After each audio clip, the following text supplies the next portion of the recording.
Yeah, now you can start. Yeah. Good evening, everyone. I Good guess I'm audible. Yes. Okay. Yes, ma'am.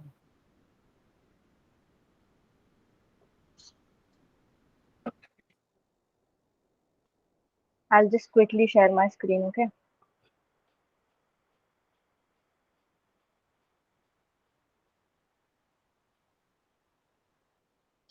My screen is visible? Yes, ma'am.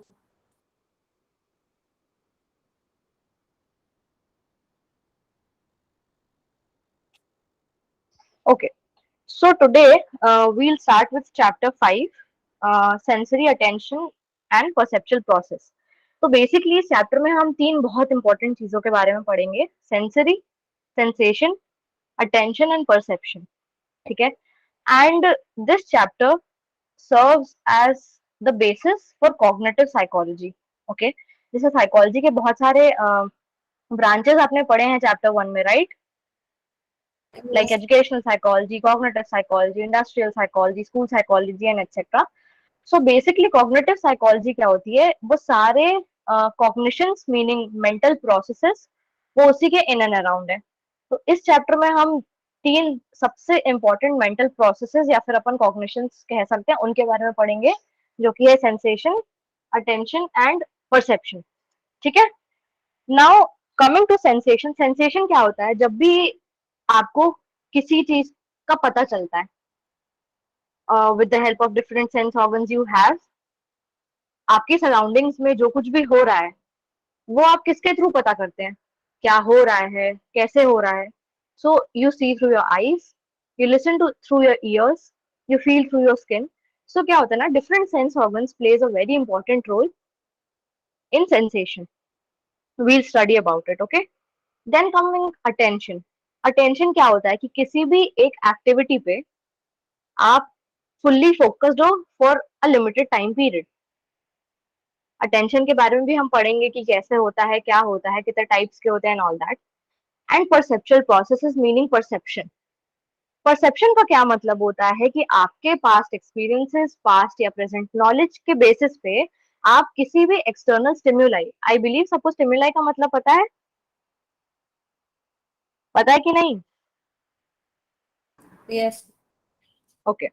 तो किसी भी external stimuli को आप अपने past experience पे, आप अपने present experience पे एंड अपने नॉलेज के बेसिस पे कैसे उसको समझते हैं, उसको हम परसेप्शन कह सकते हैं. फॉर एग्जाम्पल, बैकग्राउंड में मान लो एक बेल की भी आवाज आ रही है, ठीक है, डॉग भी बार्क कर रहा है एंड मान लो कहीं दूर कोई पूजा चल रही है, आरती हो रही है. तो जिस इंसान को वो आरती पता होगी ना, उसका सबसे पहला ध्यान किसी और चीज पे जाए ना जाए, आरती पे जरूर चला जाएगा, है ना? तो व्हाट इज, क्यों हो रहा है ये इसलिए हो रहा है क्योंकि आपके पास्ट एक्सपीरियंसेस या आपके पास्ट नॉलेज इस चीज पे बहुत बड़ा रोल प्ले करते हैं. मैं एक और एग्जांपल देती हूँ. फॉर एग्जांपल 6 लिखा हुआ है, ठीक है. अगर हम 6 को देखें, एक डायरेक्शन से वो 6 दिखता है और एक डायरेक्शन से 9.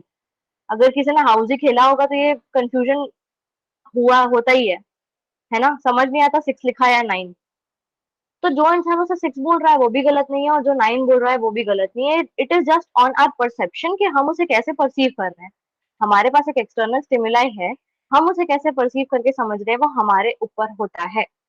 And this is what perception is. समझ में आया? ये तीन एकदम बेसिक डेफिनेशन तो नहीं, तीन बेसिक टर्म्स इस चैप्टर के. Yes, ma'am. ओके.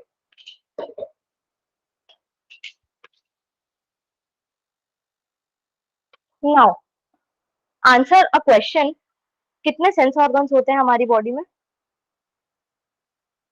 एकदम बेसिक ही क्लास 2 का क्वेश्चन है. 5. कितने होते हैं? 5. Can you name them? Ma'am, our eyes, nose, ear, taste, and skin. Yes. Okay.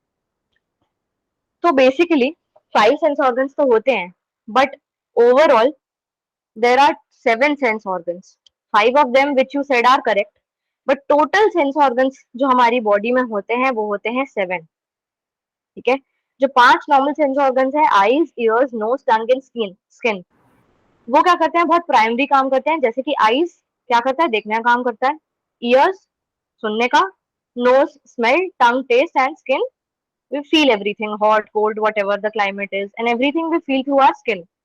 So ये 5 जो सेंस ऑर्गन्स है, इसके अलावा और 2 डीप सेंस ऑर्गन्स है जिसके बारे में आज तक इससे पहले कभी नहीं पढ़ा होगा आप लोगों ने। ये 2 सेंस ऑर्गन है, काइनेस्थेटिक एंड वेस्टिबुलर। कभी सुना है इसके पहले? Yes, ma'am. Okay, so basically क्या होता है, kinesthetic and vestibular sense organs क्या करते हैं ना, हमारी बॉडी पोजीशन, हमारा movement related different parts of body, वो बेसिकली इन सारी चीजों को कंट्रोल करते हैं, है ना। और टोटल 7 सेंस ऑर्गन्स होते हैं, 5 प्राइमरी और 2 deep sense organs which are known as kinesthetic and vestibular. और बेसिकली इन सारे सेंस ऑर्गन्स के कारण हम सेंसेशन फील कर पाते हैं of different stimuli present around us. ठीक है। Yes, ma'am. नाउ अब फॉर एग्जाम्पल, इसके पहले अगर कभी पढ़ा होगा तो एक चीज पढ़ी होगी कि अगर हमारा आईज कुछ चीज देखता है तो वो एक लेवल के बाद बहुत ज्यादा डिम लाइट में नहीं देख पाएगा और एक लेवल के बाद बहुत ज्यादा ब्राइट लाइट में नहीं देख पाएगा। एक रेंज सेट है कि इससे कम और इससे ज्यादा नहीं होना चाहिए। अगर इस रेंज में है तो our eyes can see everything very clearly, properly. Same is with ears. अगर for example I don't remember the frequency, but ऐसा होता है कि एक फ्रीक्वेंसी से कम और एक फ्रीक्वेंसी से ज्यादा ह्यूमन बींग्स नहीं सुन पाते हैं साउंड्स को। Many animals have that power with them कि वो उस फ्रीक्वेंसी से ज्यादा सुन पाते हैं। फॉर एग्जाम्पल बैट्स, है ना, वो सुन पाते हैं बियॉन्ड ह्यूमन रेंज। बट क्या होता है ना कि एक सेट रेंज होती है जिसके अंदर ही सेंस ऑर्गन्स काम करते हैं। और आई शुड से कि एटलीस्ट एक मिनिमम रेंज होनी चाहिए जिसके कारण हम जिस पे काम तो कर सकें। मान लो कि मैंने आपको एक ग्लास दिया, पानी भरा हुआ है उसमें, एंड उसमें मैंने सिर्फ एक ग्रैन्यूल डाला शुगर का, एंड एक ग्रैन्यूल मतलब एक छोटा सा दाना। क्या वो पानी मीठा लगेगा आपको? नहीं लगेगा, No. राइट? तो उस पानी को मीठा करने के लिए वी नीड, भाई आपकी जितनी भी मिनिमम अमाउंट ऑफ स्वीटनेस है, जितना भी आप मीठा पसंद करते हैं, कोई 2, कोई 3, कोई 4 चम्मच, है ना। जैसे चाय कॉफी पीते हो आप लोग तो किसी को 1 चम्मच पसंद होती है, किसी को 2, किसी को 3। तो एटलीस्ट आपको कोई भी चीज मीठी लगने के लिए वो मिनिमम अमाउंट तो जरूरी है, राइट। तो जिन लोगों को बहुत कम मीठा पसंद है वो ऐसा तो नहीं मीठा खाते ही नहीं है, बट हाँ, फॉर एग्जाम्पल कि उनको सिर्फ एक ही चम्मच चाहिए, तो वो जो मिनिमम 1 चम्मच है, दैट इज वेरी इंपॉर्टेंट कि वो मीठा फील कर सके। अनटिल अनलेस उनको वो 1 चम्मच नहीं मिलेगा, दे विल बी लाइक कि इसमें तो मीठा है ही नहीं। तो वैसे ही हर सेंस ऑर्गन के लिए एक मिनिमम अमाउंट होना बहुत जरूरी है जिसके कारण वो फील कर सके कोई भी चीज। ठीक है। अब इन चीजों में 2 टर्म्स आते हैं, one is absolute threshold and one is difference threshold. Absolute threshold क्या होता है? It is the minimum value of the stimulus required to activate a given sensory system. मतलब कि जैसे मैंने बोला कि 1 चम्मच शक्कर जरूरी है, तो 1 चम्मच शक्कर क्या हुआ आपका एब्सोल्यूट थ्रेशोल्ड। मतलब उतना 1 चम्मच शक्कर तो चाहिए ही है फॉर मी टू फील कि हाँ भाई उस पानी में मीठा है कुछ। तो वो 1 चम्मच शक्कर क्या हुआ आपका एब्सोल्यूट थ्रेशोल्ड। किसी के लिए मान लो 3 चम्मच शक्कर मिनिमम है कि भाई उनको 3 चम्मच से पहले पता ही नहीं चलता कि वो मीठा है, तो वो 3 चम्मच शक्कर उनका एब्सोल्यूट थ्रेशोल्ड हो गया, because it is the minimum value of the stimulus required for them to feel that sensation. वैसे ही अगर आप बहुत नई नई कुकिंग करो तो तवे के पास खड़े होने से भी हाथ जलने लगते हैं। और मम्मियों को देखा हाथ से रोटियां भी सेक देती है, पलटा भी देती हैं, और हाथ टच भी हो जाए तो उनको इतना ज्यादा जलता नहीं है। हम तो जैसे कुकर की सीटी का कई बार छीटा ही लग जाता है तो वी जल की जल गया हो बहुत ज्यादा। ऐसा क्यों है? बिकॉज क्या होता है ना कि हमारा थ्रेशोल्ड काफी कम है as compare to our moms जो रोज कुकिंग करती है ना। तो उनके लिए हमारा थ्रेशोल्ड जो है for a level of heat, वो उनके लिए कुछ भी नहीं है। They require some more level of heat to feel कि अच्छा गर्म लग रहा है हाथ में, हाथ दूर करना होता है। गॉट दैट कि भाई एक मिनिमम अमाउंट ऑफ स्टिमुलाई होना चाहिए। For us to sense that something is happening. तो वो जो मिनिमम अमाउंट होता है उसको हम कहते हैं एब्सोल्यूट थ्रेशोल्ड या फिर एब्सोल्यूट लिमिट, LIMEN। समझ में आया? Yes. पक्का? आलन, मोनालिसा, रिया? Yes, ma'am. ओके।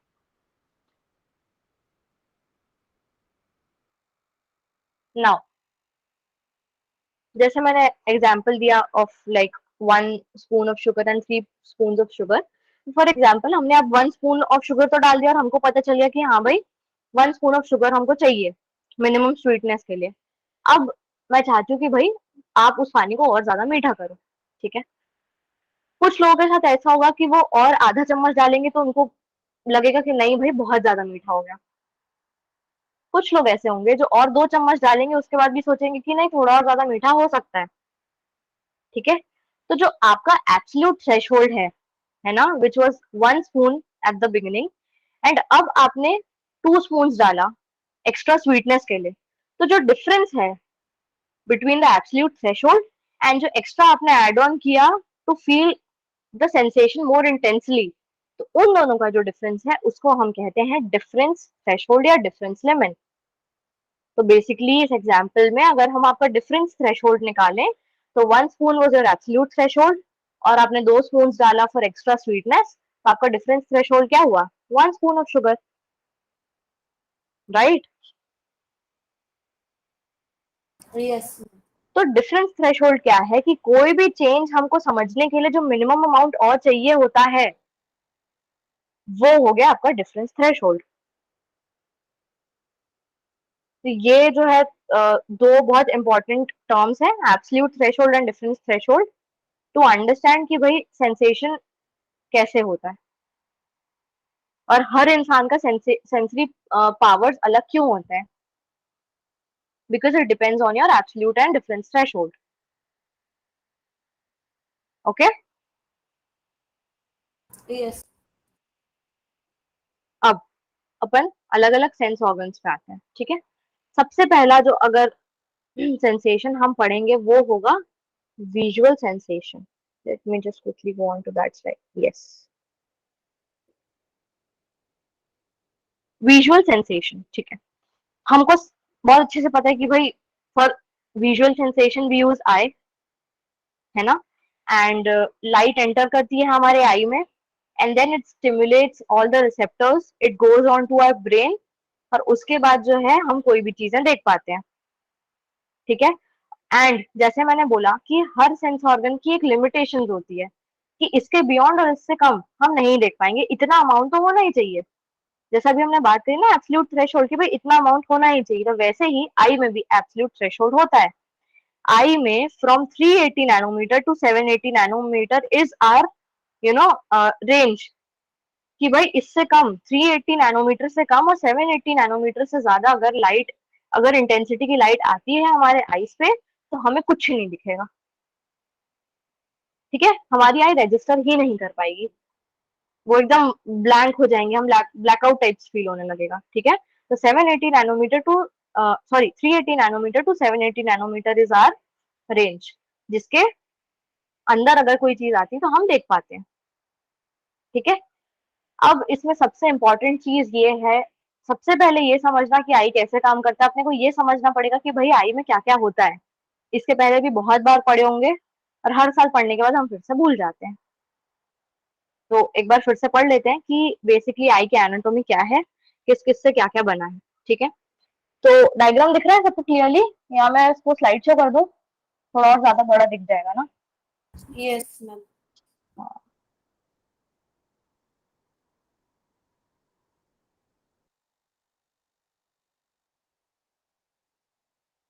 ठीक है, दिख रहा है सबको? Yes, ma'am. ठीक है। तो नाउ ऐसा है ना कि जब आप इसको प्रैक्टिस करो तो एक बार आई वुड सजेस्ट कि आई का डायग्राम बना के प्रैक्टिस करना, अदरवाइज क्या होता है ना कि जब तक खुद से नहीं बनाओ ठीक से याद नहीं होता है। थोड़ा आई का डायग्राम होता है वैसे, एंड क्लास बढ़ती जाती तो और ज्यादा चीजें भी आ जाती है। तो okay, starting from the outer layer, सबसे बाहर का जो लेयर है which is blue in colour, if you see that is known as cornea. ठीक है, सबसे बाहर का लेयर होता है और ट्रांसपेरेंट होता है, क्या बोलते हैं उसको हम, कॉर्निया। उसके अंदर होता है स्क्लेरा। ठीक है, और वो काफी टफ होता है ना। और स्क्लेरा जो है वो पूरी आई को सराउंड करता है, कॉर्निया पूरी आई को सराउंड नहीं करता है। कॉर्निया सबसे आउटर मोस्ट लेयर है ना, जो लेंस के सामने होता है आपका, and it is transparent. Okay, and sclera is the part, outer part of the eye, जो पूरी आई को आपके सराउंड करता है। ठीक है, it's a bit tough in nature, क्योंकि वो सराउंड कर रहा है तो उसको थोड़ा सा ना प्रोटेक्टिव होना जरूरी है। ओके, स्क्लेरा का सबसे इंपॉर्टेंट काम ये होता है, if you want to write you can write these things. ठीक है, तो स्क्लेरा का सबसे इंपॉर्टेंट काम ये होता है कि वो आई को सराउंड करके उनका शेप मेंटेन करके रखता है। ठीक है, बाहर से कोई जर्क लगा, कुछ चोट लग गई या कुछ भी होता है, तो sclera acts as a protection, कि भाई जो हमारे आई का शेप है वो एकदम करेक्ट रहे। ठीक है, उसके बाद हम आते हैं मिडिल लेयर पे। तो आउटर लेयर पे हमने देखा कॉर्निया एंड स्क्लेरा, उसके बाद हम आते हैं मिडिल लेयर पे। मिडिल लेयर पे जो पार्ट है उसको हम बोलते हैं कोरोइड। ठीक है, स्क्लेरा के जस्ट अंदर एक डार्क रेड कलर का एक दिख रहा होगा आपको layer, that is called as choroid. Choroid क्या करता है, choroid is richly supplied in blood vessels. ठीक है, सबसे ज्यादा ब्लड वेसल्स, इसलिए उसका कलर भी वैसी है, सबसे ज्यादा ब्लड वेसल्स होता है तो उसमें कोरोइड में होता है। उसके बाद coming to the most inner layer, सबसे ज्यादा जो इनर पार्ट है उसमें होता है retina. Retina is one of the very important parts of the eye. ठीक है, क्योंकि उसमें फोटो रिसेप्टर्स होते हैं, हम इसे थोड़ा और डीपली पढ़ेंगे। इसमें फोटो रिसेप्टर्स होते हैं, मतलब कि एक इलेबोरेटेड नेटवर्क होता है। ठीक है, जो आपको बेसिकली अलग अलग न्यूरॉन से कनेक्ट करता है, आपकी आई को अलग अलग न्यूरॉन से कनेक्ट करता है।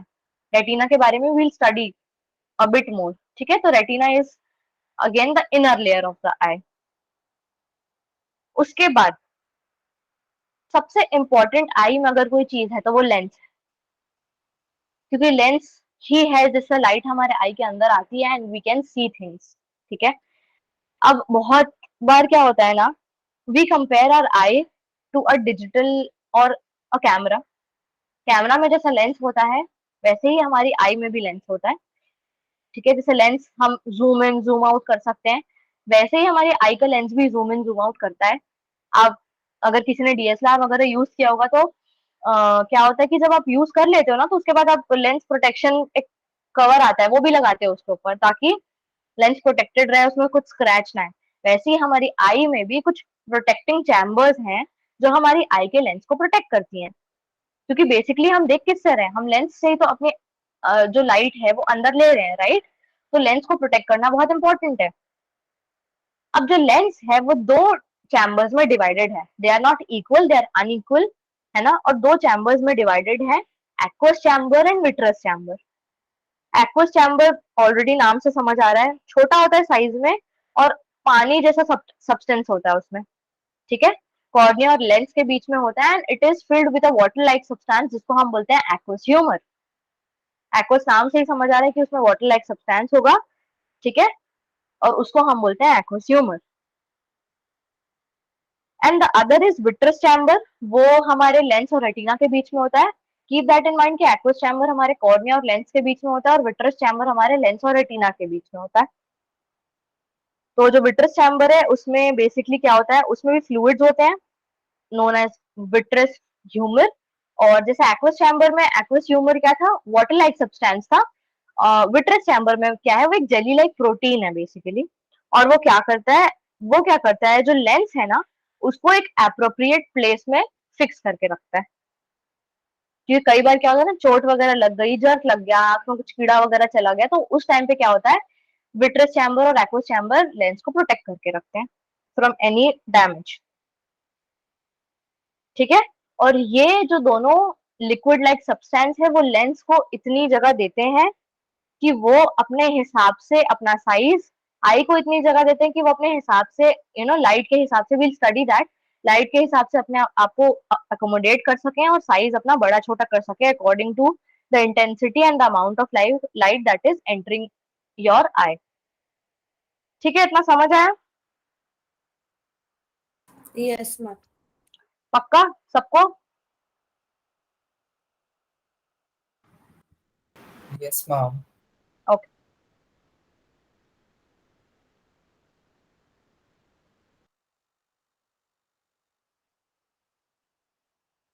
नाउ अब एकोमोडेशन क्या होता है? जैसे मैंने अभी बताया कि लेंस क्या करता है, अपना साइज चेंज करता है ना, according to the amount of light that is entering. अब क्या होता है, कई बार जब आपने देखा होगा, आप धूप में खड़े हैं बहुत देर तक एंड उसके बाद आप अचानक से रूम में आए, तो ऐसा नहीं होता कुछ देर तक अंधेरा अंधेरा दिखता है? Yes, या ma'am. फिर या फिर आप बाहर से मूवी थिएटर के अंदर जाओ, तो अचानक से उस टाइम पे आपको कुछ क्लियरली दिखाई नहीं दे रहा होता है। क्यों होता है ऐसा? क्योंकि जब आप धूप में खड़े हो तो जो इंटेंसिटी और अमाउंट ऑफ लाइट है वो काफी ज्यादा है, और जब आप रूम के अंदर आते हो, है ना, तो जो इंटेंसिटी और अमाउंट ऑफ लाइट है वो थोड़ी सी कम है। तो eye takes its own time and lens takes its own time to accommodate according to the situation, और उसके बाद they process everything and then they change their shape, and उसके बाद थोड़ी देर बाद आपको क्लियर दिखने लग जाएगा। ये सेम चीज अगर आप ज्यादा इंटेंसिटी से कम इंटेंसिटी में आए तो भी होता है, और आप कम इंटेंसिटी से ज्यादा इंटेंसिटी में जाए तो भी होता है। In any case eye takes some time to change its shape, है ना, accommodate to the given situation and then see the picture clearly. तो जो ये प्रोसेस है जिसमें लेंस अपना शेप चेंज करता है ताकि वो क्लियरली देख सके, उसको हम बोलते हैं एकोमोडेशन। ठीक है। Yes. Hmm. Now coming to ciliary muscles. Ciliary muscles क्या होते हैं ना, सिलियरी मसल्स बेसिकली उनका काम क्या होता है कि वो मसल्स को फ्लैटन और एक्सपैंड करते हैं in order to change the shape of the eye. उनका यही काम होता है कि भाई किस ऑब्जेक्ट को हमको फोकस करना है, दूर के ऑब्जेक्ट को फोकस करना है कि पास के ऑब्जेक्ट को फोकस करना है। आप क्या करते हो, जब आप lens zoom in zoom out करते हो अपने कैमरे का, तो आप उसका शेप चेंज करते हो ना। जूम इन करना होता है तो लेंस लंबा हो जाता है ना, और जूम आउट करना होता है तो लेंस छोटा हो जाता है। तो यही सेम काम सिलियरी मसल्स आपकी आई में करता है। जो जिस पे भी आपको फोकस करना है, जो भी लाइट की इंटेंसिटी है, उसके बेसिस पे वो अपना शेप चेंज करता है। ठीक है, तो ये अकोमोडेशन होता किसके बेसिस पे है? Ciliary muscles.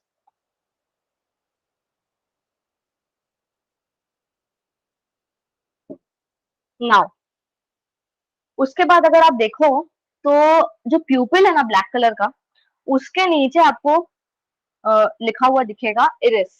प्यूपिल के पीछे होता है ना। It is a disc like membrane responsible for light intensity. तो बेसिकली क्या होता है ना, एक डिस्क लाइक कलर्ड मेम्ब्रेन होता है जो कॉर्निया और लेंस के बीच में होता है। और इरिस क्या करता है, कितनी इंटेंसिटी ऑफ लाइट आनी चाहिए आई के अंदर, वो कौन डिसाइड करता है? इरिस डिसाइड करता है, और वो उस हिसाब से प्यूपिल को एक्सपैंड करता है या फिर डायलेट करता है। मतलब एक्सपैंड और डायलेट एक ही चीज हो गई, सॉरी। कॉन्ट्रैक्ट करता है या फिर डायलेट करता है।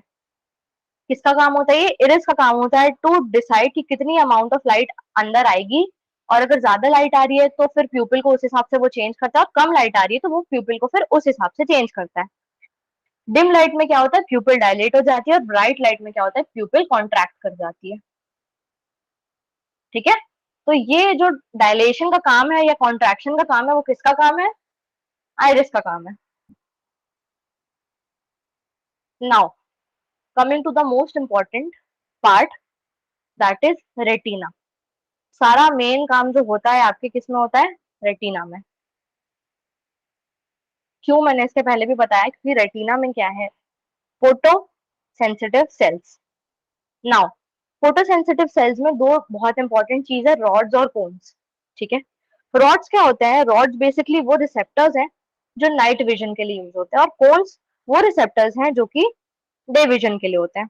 रॉड्स जो होते हैं वो बहुत ज्यादा लाइट की जब लो इंटेंसिटी रहती है, और जब हम एक्रोमैटिक मतलब कि बहुत ज्यादा वो नहीं रहता, कलरफुल नहीं रहता है, when things are just black and white, तो तब रॉड्स काम करते हैं। जब लाइट की इंटेंसिटी काफी कम है and you are not like seeing एकदम बहुत ज्यादा bright lights and colourful lights, तो तब रॉड्स काम आते हैं। और कोन्स कब काम आते हैं? जब आप बहुत ज्यादा हाई इंटेंसिटी ऑफ लाइट आप लेते हैं अपने अंदर and you want to see a colourful vision. तो when you want to see everything in a very high intensity of light and a very colorful vision, उस टाइम पे cons आपका काम करते हैं। रॉड्स को जो है हम उसको टॉपिक विजन भी बोलते हैं और कोन्स को हम फोटोपिक विजन भी बोलते हैं। ठीक है, तो रेटिना सबसे ज्यादा इंपॉर्टेंट क्यों है? क्योंकि उसमें basically 5 type of photo sensitive sales रहते हैं, उसमें से अभी हम सिर्फ 2 पढ़ रहे हैं, पांचों नहीं पढ़ रहे हैं। 5 फोटो सेंसिटिव सेल्स रहते हैं जो बेसिकली साथ में काम करते हैं for us to see everything in a very clear manner. 2 उसमें से बहुत इंपॉर्टेंट है, रॉड्स और cones. Rods are used for less intensity of light and colorless vision. Cones are used for, more intensity of light and chromatic vision. Or you can say very colorful vision. And total 100 million rods होते हैं हमारे eye में और 7 million cones होते हैं हमारे eye में। ठीक है?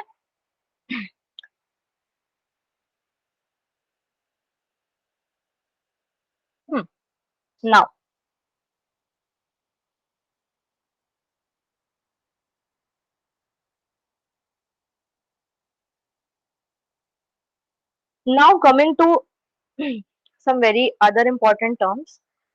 Phobia, ठीक है? फोबिया को हम येलो स्पॉट भी बोलते हैं। फोबिया क्या है ना, फोबिया एक ऐसा रीजन होता है रेटिना में जहाँ पे बहुत ज्यादा जो है कोन्स हाई इंटेंसिटी में सराउंडेड रहते हैं। जहां पे भी कोन्स की कॉन्सेंट्रेशन बहुत ज्यादा हुई, उस एरिया को हम कहते हैं फोबिया या फिर हम कहते हैं येलो स्पॉट। यहाँ पे जो हमारी विजुअल एक्टिविटी होती है आई की, वो सबसे ज्यादा होती है। ठीक है, क्योंकि यहाँ पे जो कॉन्सेंट्रेशन है कोन्स का वो काफी ज्यादा है। ठीक है, apart from all these photo receptors, rods and cones and everything, apart from these things, हमारे रेटिना में एक बंडल ऑफ न्यूरॉन्स होते हैं। ठीक है, in this picture you can see जो रेड और ब्लू कलर की नर्व्स दिख रही है ना, बेसिकली वो एक बंडल ऑफ न्यूरॉन्स है, उसको हम कहते हैं गैंग्लियन सेल। ठीक है, ये बंडल ऑफ न्यूरॉन्स आई के एंड में जाते हैं और ऑप्टिक नर्व बनते हैं जो एट द एंड आपको ब्रेन से कनेक्ट करता है। ऑप्टिक नर्व ही वो नर्व है जो ब्रेन और आई को कनेक्ट करता है। अगर ऑप्टिक नर्व ही नहीं हुआ, आपका आई काम नहीं करेगा, बिकॉज फिर अदरवाइज ब्रेन से कनेक्ट कौन करेगा आपके आई को? ठीक है, तो ऑप्टिक नर्व ही वो नर्व है जो आपको आपके ब्रेन और आई को कनेक्ट करता है। एंड गैंग्लियन सेल्स जो होते हैं वो रेटिना से होते हुए एक पूरा बंडल रहता है वो नर्व्स का, वो जो है रेटिना से होते हुए ऑप्टिक नर्व बन के बाहर निकलता है and then it connects itself to the brain. ठीक है, इतना क्लियर है सबको? Yes, ma'am. Now coming to blind spot. Blind spot क्या होता है ये मैं बताती हूँ। ब्लाइंड स्पॉट एक ऐसा स्पॉट है जहां पे कोई भी नर्व प्रेजेंट नहीं होता है। जैसे कि मैंने बताया था येलो स्पॉट में, वहां पे क्यों विजुअल एक्टिविटी बहुत ज्यादा है? बिकॉज वहां पे कोन्स का कॉन्सेंट्रेशन बहुत हाई है। वैसे ही ब्लाइंड स्पॉट पे कोई भी नर्व एंडिंग नहीं होती है, कोई भी photo receptors, photo sensitive nerves कुछ भी नहीं होते हैं वहां पे। तो कोई भी लाइट अगर आपके ब्लाइंड स्पॉट पे जाके पड़ रही है तो यू विल सी नथिंग, क्योंकि वहां पे कोई नर्व एंडिंग ही नहीं है टू रिस्पॉन्ड।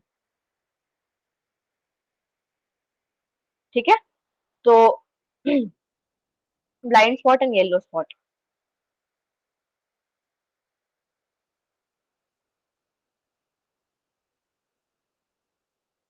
अब अपन ने स्ट्रक्चर ऑफ आई देख लिया, अब अपन देखते हैं वर्किंग ऑफ आई क्या है। स्ट्रक्चर ऑफ आई सबको क्लियर होना चाहिए, ठीक है, एकदम अच्छे से। रिया, मोनालिसा, आलिन, सबको क्लियर है? Yes, Yes, ma'am. ma'am. Okay, सो क्या होता है, इस फिगर में देख सकते हो, जब लाइट आती है, ठीक है, तो लाइट आपके कॉर्निया, प्यूपिल, लेंस सबसे होते हुए कहाँ जाती है? रेटिना में जाती है। रेटिना जो है बेसिकली 2 पार्ट्स में डिवाइडेड होता है, एक होता है नेजल हाफ और एक होता है टेम्पोरल हाफ।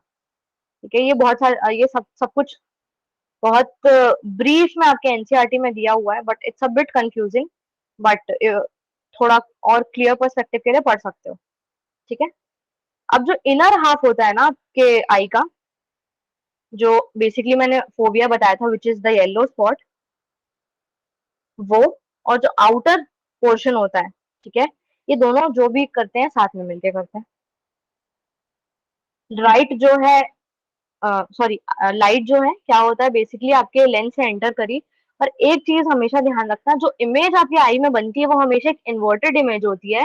वो इमेज जब ऑप्टिक नर्व के थ्रू आपके ब्रेन में जाती है, उस पॉइंट पे ब्रेन उस इमेज को इन्वर्ट करके आपको एक्चुअल जो इमेज है वो दिखाता है।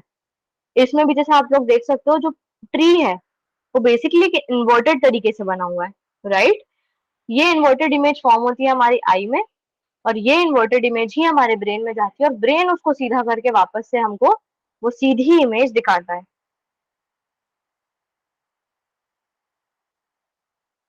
नाउ, जो भी लाइट लेफ्ट पार्ट से आ रही है वो हमारे आई के राइट पार्ट पे सिमुलेट होगी, और जो भी लाइट हमारे राइट पार्ट से आ रही है, लाइक आई के राइट पार्ट से, वो हमारे कहाँ स्टिमुलेट होगी, लेफ्ट में। It's like criss cross ring.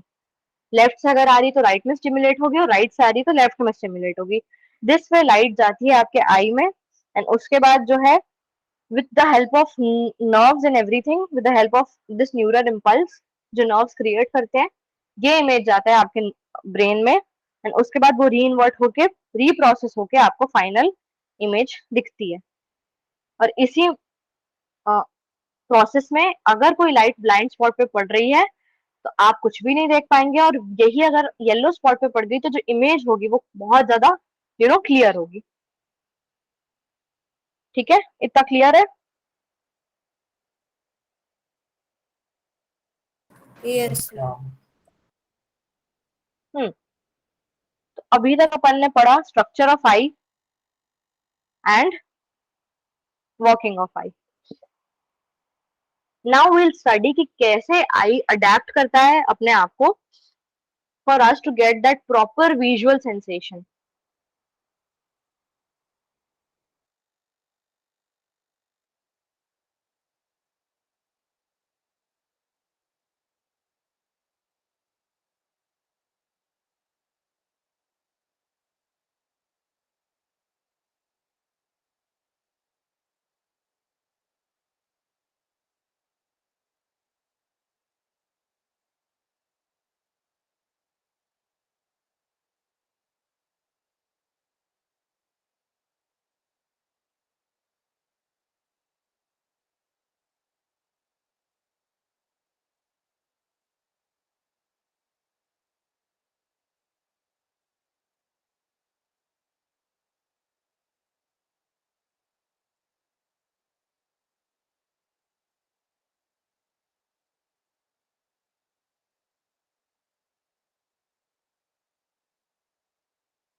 Guys, am I audible?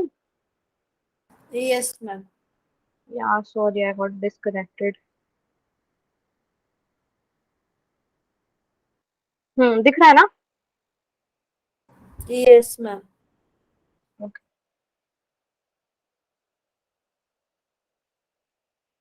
ठीक है, तो मैं क्या बता रही थी, अडेप्टेशन। हाँ, तो बेसिकली अब अपन ने वर्किंग देख लिया, अब अपन ने स्ट्रक्चर देख लिया, अब हम देखेंगे अडेप्टेशन की कैसे एग्जैक्टली हमारी आई अडेप्ट करती है to the different intensities of light जो उसको मिलता है।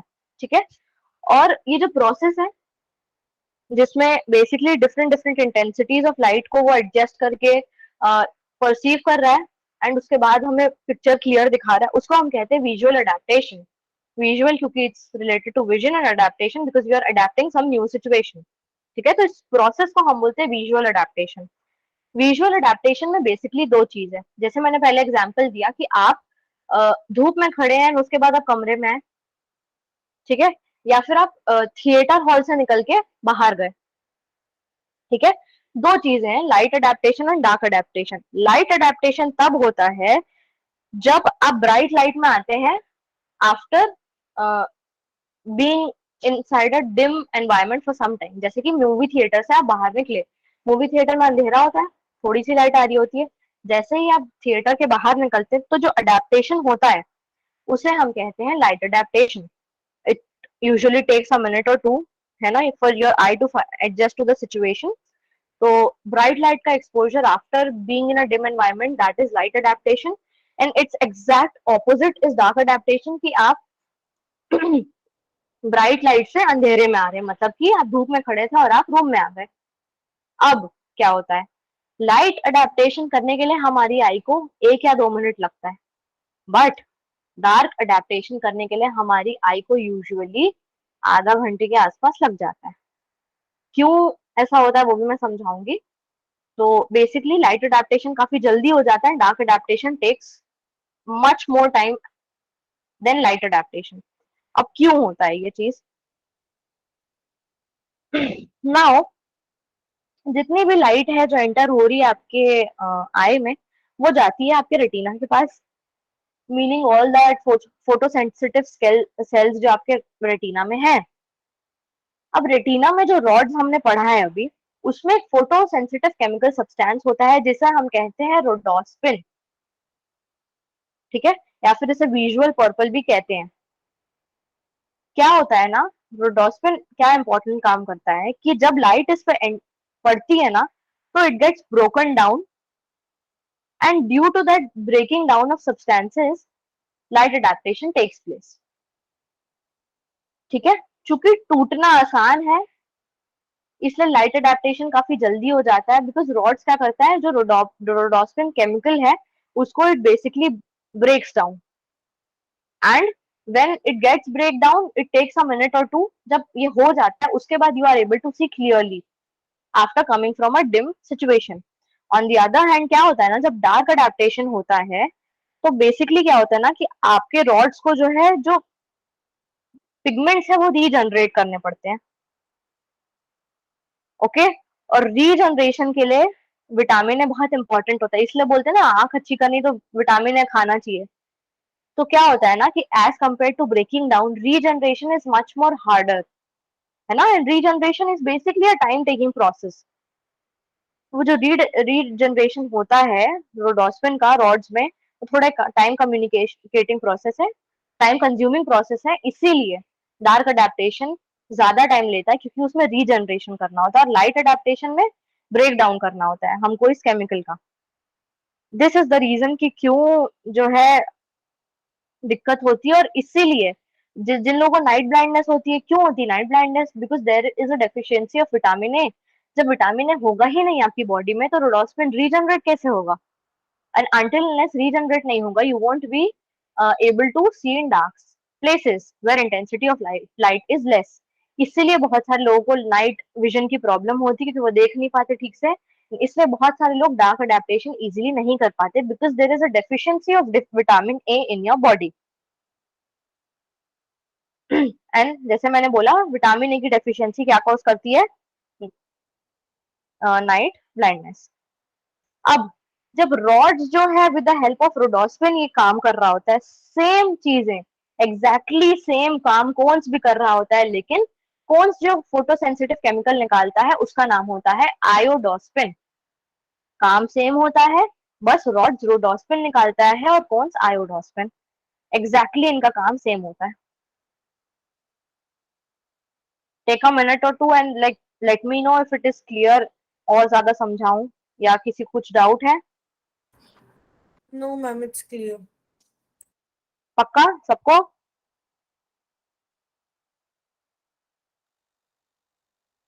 सो गए क्या बाकी सब?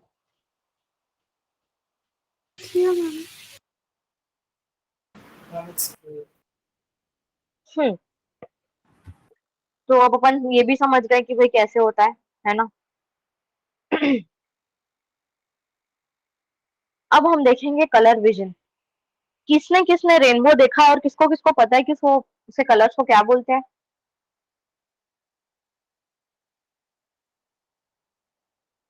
Ma'am, जल्दी बताओ। VIBGYOR, exactly. Can you name the colours? Yes, ma'am. Ma'am, violet, indigo, blue, green, yellow, orange, red. Okay. तो कलर विजन क्या होता है? कलर विजन बेसिकली अगर हम देखें ना तो हर colour in terms of science,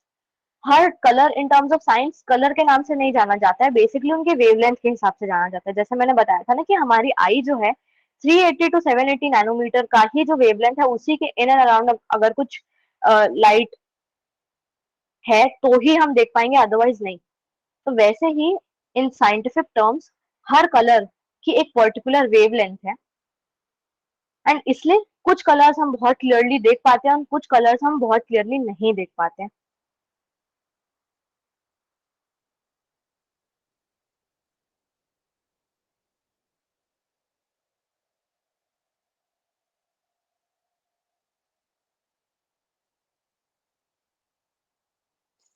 hello, अरे बोलो तो कुछ गाइस। Yes, ma'am. अभी मैं जो बोली सुनाई नहीं दिया क्या?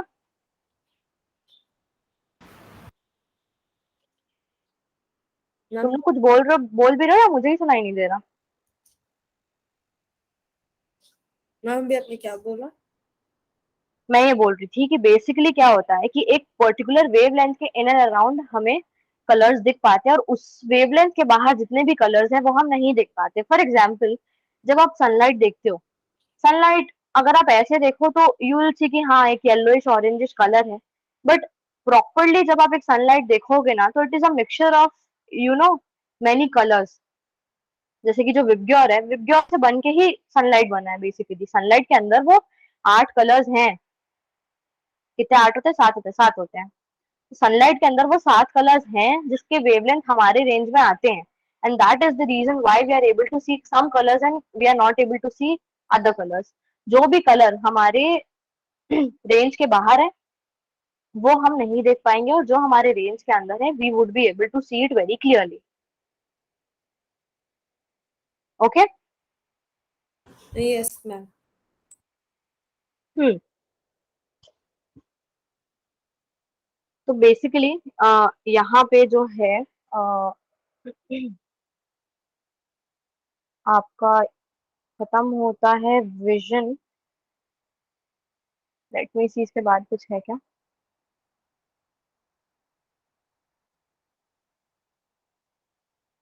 ओके, इसके बाद अटेंशन स्टार्ट करना है। हम्म।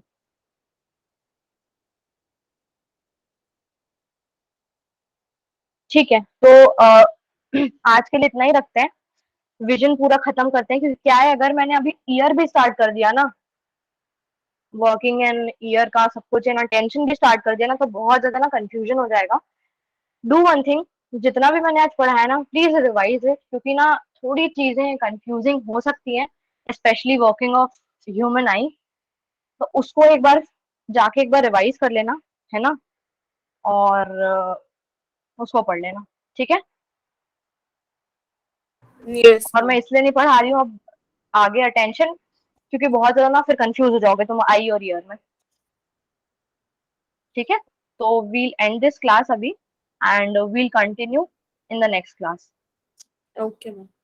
Okay. Thank you, ma'am. Bye. Okay, bye everyone.